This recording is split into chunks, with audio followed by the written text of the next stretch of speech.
We're back on the early edge, and we continue with the Sweet 16 theme with Larry Harstein, Tom Casale, and Mike McClure. Let's get into some best bets. And before we get into our favorite sides and our favorite totals, I do love when we have consensus, gentlemen. And we do have consensus when it comes to the following question. Which number one seed do you think, or you have the most faith in covering the spread? And Larry, I'm going to let you start here because all three of you agree.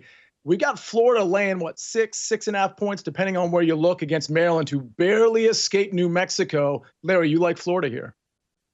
Yeah, the market jumped on them too, pushing this up from 4.5. And Maryland basically wants to play the same style as Florida, but they only have 5 guys who can do it. They only got 2 points from their bench in that escape in the last round. I just think Florida, they go 9 deep. They're starting 5 matches up pretty well with Maryland. And I think at some point, even though you have the long timeouts and even though people talk about how the benches don't matter, I think this is a game where it will matter because of the pace that the game is played at. Florida escaped. They knocked off the defending champs. That's not easy to do. And now I think we're finally going to see their A game in this round. Yeah, Mike, it's interesting because we think of Maryland escaping New Mexico, but it's very true that Florida escaped UConn. So it sounds to me, though, like you agree with Larry. You're laying what is now kind of a big number, 6.5.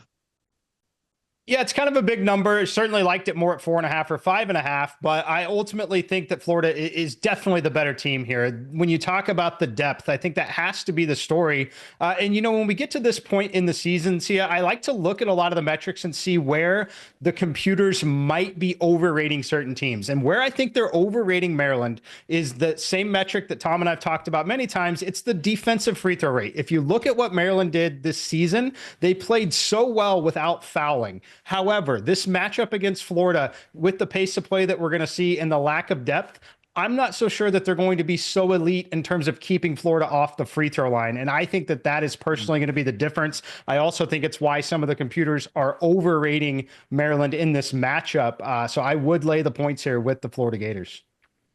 Tom, foul trouble could be a huge issue for a team that's not very deep in Maryland. And I got to say, this is music to the ears of so many who picked Florida to win it all, or at least go very far. Tom, anything to add? You like Florida as well?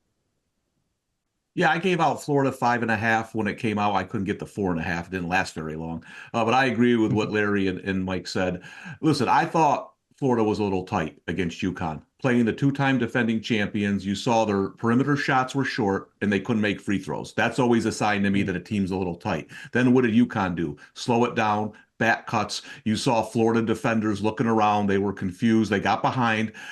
Now that they got past that game, I think they take a breath, and these guys are right. Maryland's going to play their style.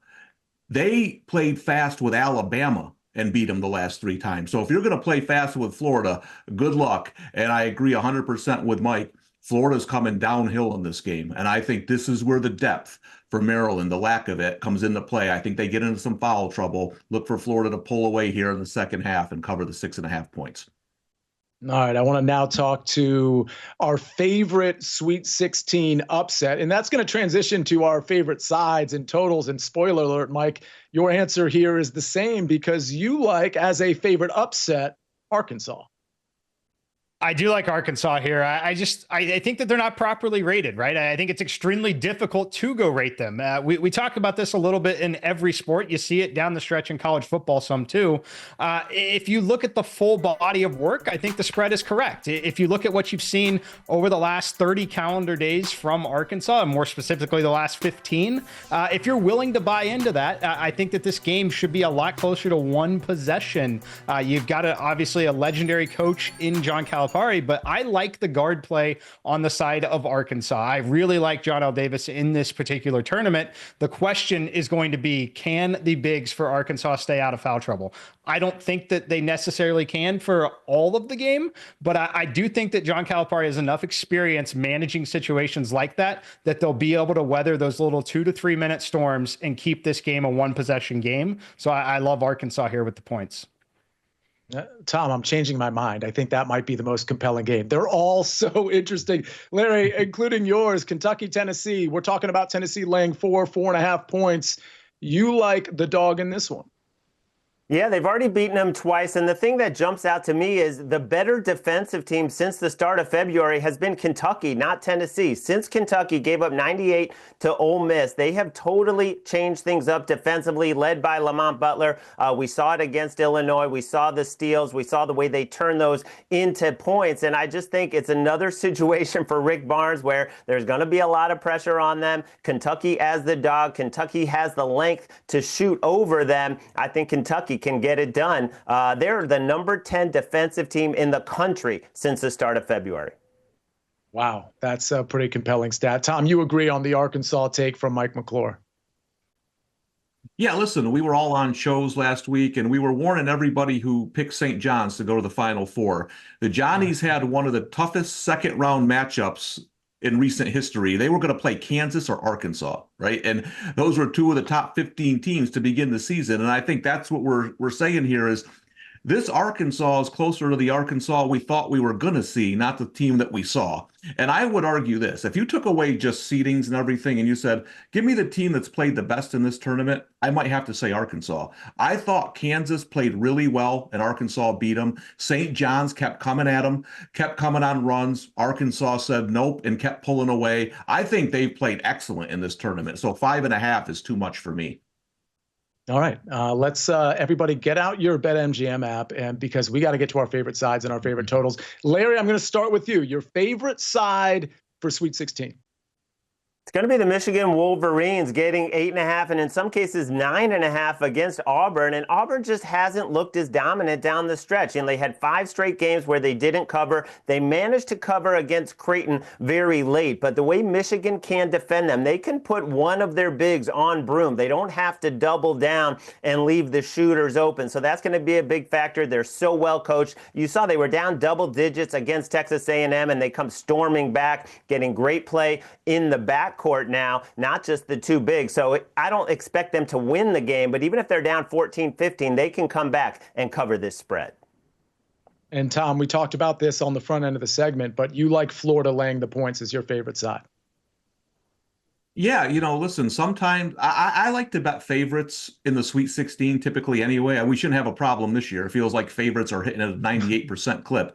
But, I just think the cream rises to the top. And sometimes the value is with the favorite. Like Alabama laying 5.5 to St. Mary's was comical.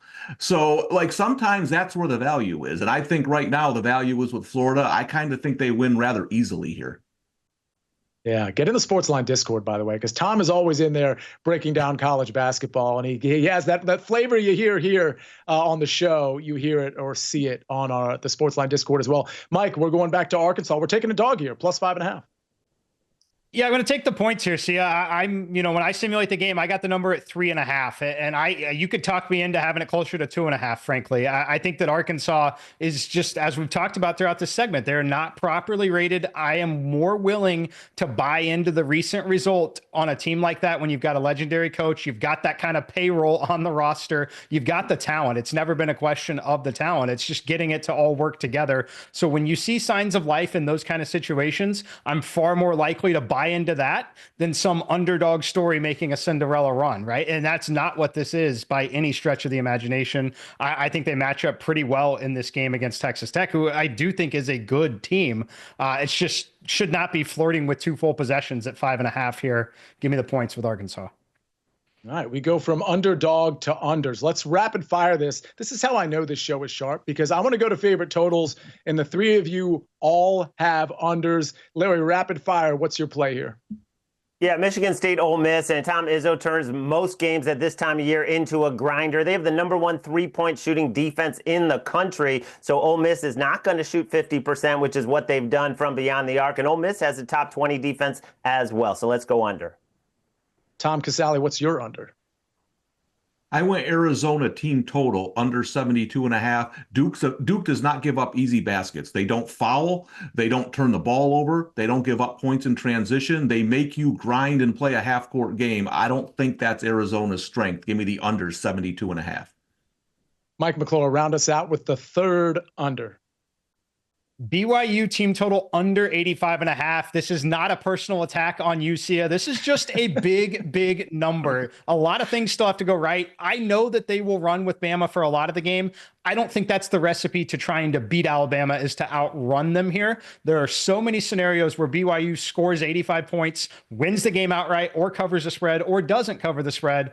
Just a big number. Pay to find out here, under 85.5. Mike, I do really appreciate you caring about my feelings here. So no offense taken. Let's go BYU, but let's stay under that team total.